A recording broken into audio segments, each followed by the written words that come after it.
Incomparable president na may tuturing si Pangulong Duterte. Ang mga bagay kasing imposible, nagagawa niyang posible.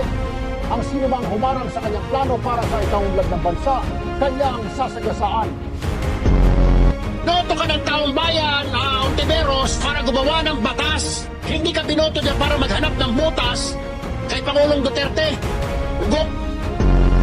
Anong masasabi mo sa, sabihin na nating barkadahan sa Senate? Meron ba? Talaga bang may mga magkakaibigan? Meron. Naman Oh. talagang tayo. Di ba? Pero meron. Ugok! Ugok! Paano kasi, hindi yung nag-isip si Senador Kiko Pangilinan. Daldal ng daldal yung punyemas. Ano po, Next time, Kiko Pangilinan, punyemas naman. Mag-isip-isip ho, sir, ng konti. Pakita lamang ng mga walang utang ng laman, sina Senador Trillanes at Risa Ontiveros. Tanging itong dalawang senador lamang na ito bayan, ang walang kinalaman sa paggawa ng batas. Ka ng tira, Senador Trillanes, ngaw-ngaw ka ng ngaw-ngaw at ngak-ngak ka ng ngak-ngak, Senadora Ontiveros, makinig kayong dalawa, pag-uuntugin ko mga ulo niyo, mga balasubas kayo Sino ka bang punyeta ka na kailangan ko pang sumulat-sulat sa'yo? Sampaling kita pag nakita kita, buang ka, wala akong pakialam kay retired general ka, ngudlurin ko yung mukha mo sa inidoro. Kanina, muling humingi ng tawad si Erwin kay Bautista.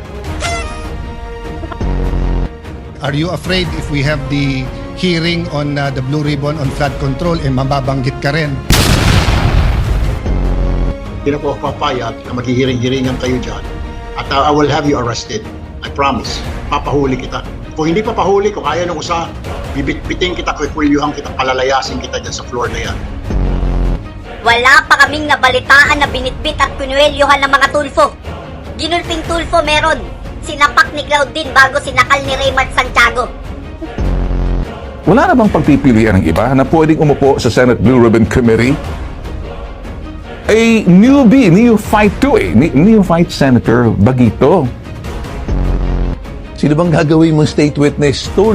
Tol Ben, yung nangingikil o yung nanonohol? Mga congressman na lang daw ang gawing state witness. Talaga? Are you kidding me? Are you serious? Give me a break. Sino ang magiging kapanipaniwala, credible state witness? Congressman o yung mga kontratista na mga sangkot sa anomalyang flood control projects? Kanino po kayo? Wala ho tayong pakialam sa batas na yan. Sometimes, you have to bend the law. Cannot bend the law. Di mo pwedeng baluktutin ang batas na ginawa mo. Wow, wow, wow. Watch your mouth. Watch your mouth.